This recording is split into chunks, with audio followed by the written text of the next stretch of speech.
Pro Group Management. Workers' comp that works for you. This is 7 at 7 from the Las Vegas Review-Journal. Good evening, I'm Jen Ah. Thanks for joining us on 7 at 7.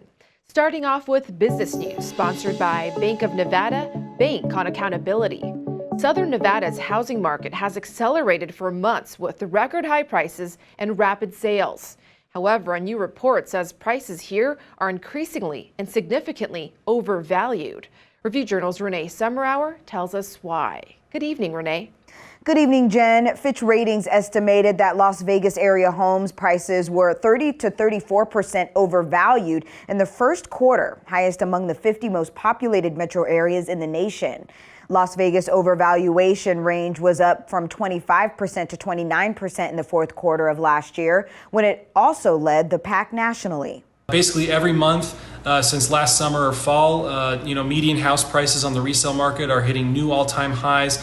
And inventory has been climbing a little bit over the last 3-4 months, but it's still very low. It's still definitely far below what it was a year ago. And there's still a lot of demand. A lot of people are still buying homes. But experts say value is relative and demand remains strong, being driven by low inventory, cheap borrowing costs, and a continued inflow of new residents, especially from California.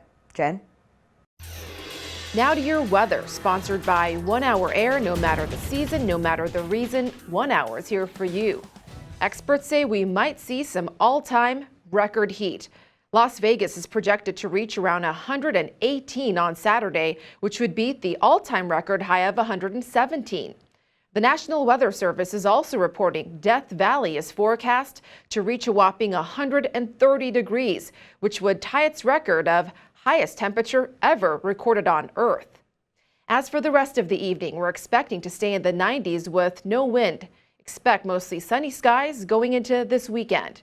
And as we mentioned, sizzling hot temperatures on Saturday. We could set a record. Then on Sunday, we have a slight chance of rain before the heat warning ends on Monday, and the temps slightly start to go back down. And more top stories, sponsored by Nevada Hand Silver Sky Assisted Living Community. Learn more at nevadahand.org. A former North Las Vegas firefighter is now facing a murder charge for the overdose death of his wife 2 years ago. Police say after a night out partying in Henderson back in February of 2020, Christopher Candido stole Narcan from the city fire station and failed in his attempt to revive his wife, but never called 911. The city of North Las Vegas confirmed Candido was on administrative leave and later resigned, saying in part, quote, "These off-duty events are contrary to the values of the city and its employees." Plus, Las Vegas officials are saying it's time to update their standards for when dangerous abandoned buildings can be demolished. There are 19 criteria for a building to be considered for demolition. Officials say these criteria allow some buildings to have multiple fires and boardings, though they can't be considered for demolition because they haven't sustained enough damage yet. One councilwoman asking, why should a property go up in flames 3 times before we get to rectify? We also have some sad news tonight. An 8-year veteran of the Las Vegas Metro Police Department has died from COVID. The department says Officer Jason Swanger died on June 24th. Calling him a hero and that he will be, quote, deeply missed by his family, friends, and coworkers. He worked in the Central Area and Enterprise Commands and served as a field training officer. He was 41 years old. In your health news, sponsored by 4M Dental, love your smile again.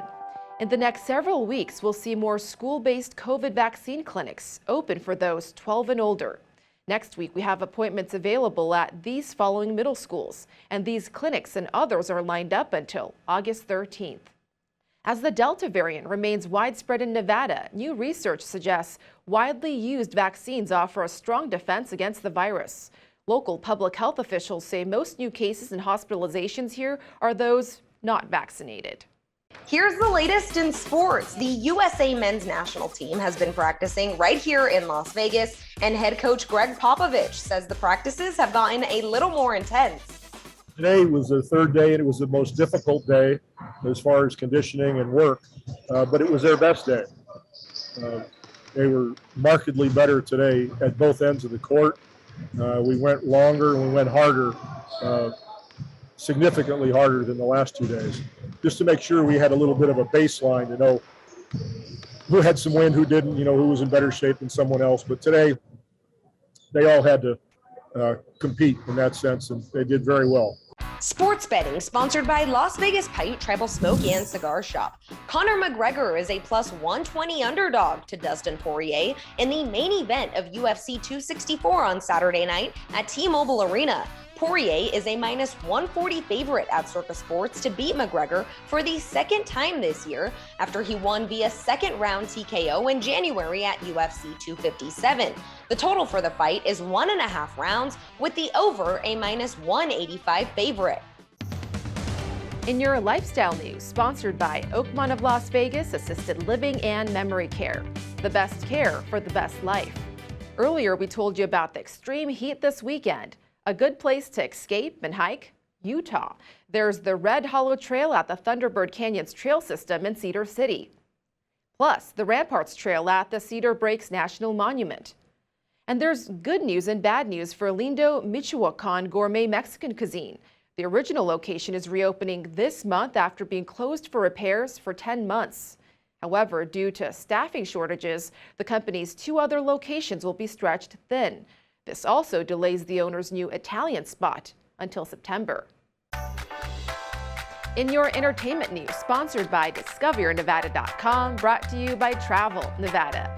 Did you know entertainer Ice Cube is a proud Raiders fan? Review Journal's Heidi Fang chats with him on Vegas Nation. At a very young age, I think I was 10,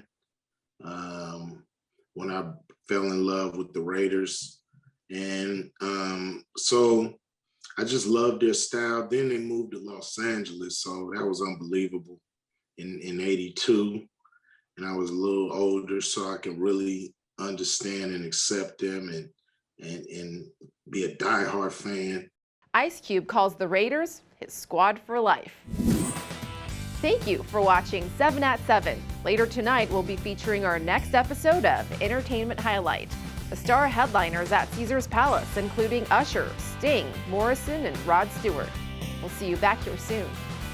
Review Journal Studio, sponsored by Adam Kuttner.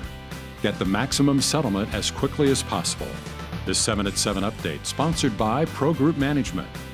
You're watching 7 at 7 from the Las Vegas Review Journal.